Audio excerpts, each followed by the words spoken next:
కానీ ఎప్పుడైతే వారు ఈ చట్టాన్ని మార్చారో అప్పటి నుండి ఇవి ప్రైవేట్ వాళ్ళకి ఇవ్వడానికి మొదలు పెట్టారు. ఇది ప్రైవేటీకరణ చేయటం లేదు అంటే సరే, ఇప్పుడున్న మైండ్స్ మీరు చేయకపోవచ్చు, కానీ ఇప్పుడు వచ్చే మైండ్స్ అన్ని ప్రైవేట్ వాళ్ళకి ఇస్తేనే భవిష్యత్తులో సింగరేణి ప్రైవేట్ పరం కాకపోతే ఇంకేమైతుంది.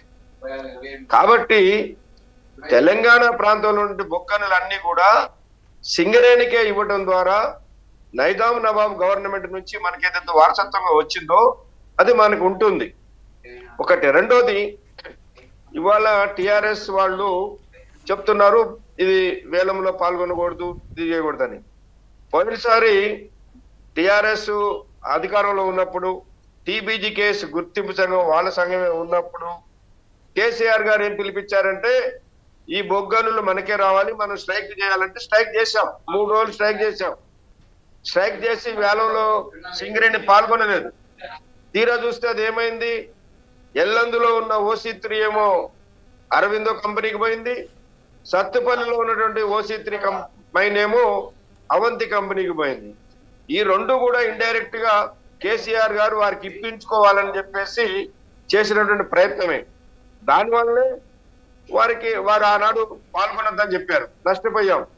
కాబట్టి ఇప్పుడు గవర్నమెంట్ కానీ నాకు అర్థం కాని విషయం ఏంటంటే కార్మిక సంఘాలు కానీ రాష్ట్ర వ్యాప్తంగా ఉన్న రాజకీయ పార్టీలు కానీ ఎలా చూస్తూ ఊరుకున్నాయి? ప్రైవేటు సంస్థలు, పైగా ఎలాంటి అనుభవం లేని సంస్థలు, ఎలాంటి వేలం పాటలు లేకుండా నామినేటెడ్ పద్ధతిలో 2 గనుల్ని వాళ్ళకి అప్పచెప్తుంటే ఎలా చూస్తూ ఊరుకున్నారు? అప్పుడు గుర్తురాలేదా ఈ సింగరేణి ఎలా బతకాలి, సింగరేణి మనుగడ ఏంటి, భవిష్యత్తు ఏంటని అప్పుడు గుర్తురాలేదా ఈ పార్టీలకు కానీ ఎవరికి? సార్, అందరం కూడా సింగరేణికే ఇవ్వాలని ఫైట్ చేశాం, అందరం కూడా స్ట్రైక్ కూడా చేశాం.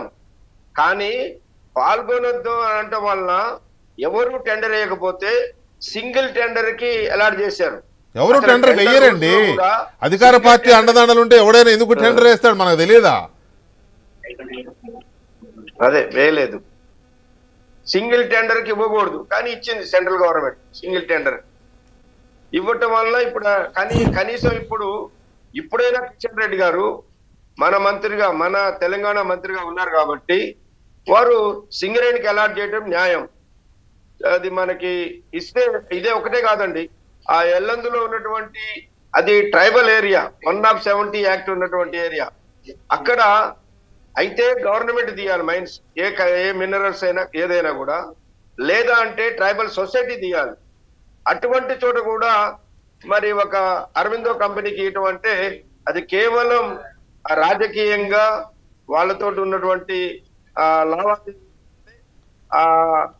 అరవిందో కంపెనీ వారికి కేసీఆర్ గారికి వారికి ఉన్నటువంటి సంబంధాలతో అది అలాంటి చేయించారు. కానీ ఇప్పటికైనా దాన్ని రద్దు చేయించాలని ఈ గవర్నమెంట్ మేము కోరాము.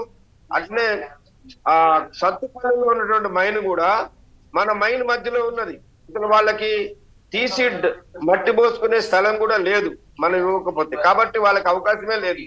కాబట్టి దాన్ని కూడా రద్దు చేసి అలా రద్దు చేసే అవకాశం ఉంటుందా? తప్పనిసరిగా ఉంటుంది సార్, ఎందుకంటే వాళ్ళకి అవకాశం లేదు. కోల్ మైన్, కోలు చుట్టూ సింగరేణి ల్యాండ్ ఉంది, మధ్యలో ఇప్పుడు ఆ స్థలం ఇచ్చాం. అందులో తీసిన మట్టి ఎక్కడ పోయాలనేది కూడా లేదు, వాళ్ళ వెహికల్స్ కూడా పోవడానికి అవకాశం లేదు. అటువంటి చోట మనం తప్ప కాదు. ఇప్పుడు కార్మికులు కానీ గుర్తింపు సంఘంగా మీరు కానీ ఏమంటున్నారు? రేపు జరగబోయే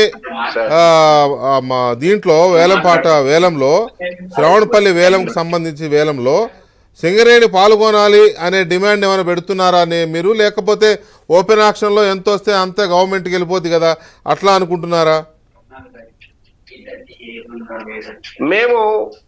మా రిక్వెస్ట్ ఏంటంటే దాన్ని వేలం లేకుండానే సింగరేణికి అలాట్ చేయాలని. ఇక చెయ్యని పరిస్థితి వస్తే తప్పనిసరిగా ఆ మైన్ తీసుకోవడం కొరకు ఈ రాష్ట్ర ప్రభుత్వం పార్టిసిపేట్ చేయక తప్పదు. రైట్. ఇక్కడ లేకపోతే ఈ మైన్ కూడా మనకి రాకుండా పోతుంది. కోల్ బ్లాక్స్ ని వేలం వేయడం వల్ల ఎలాంటి ప్రయోజనాలు ఉన్నాయి? ఎందుకు కోల్ బ్లాక్స్ వేలం అనే ఒక ప్రస్తావన వస్తుంది? దాని మీద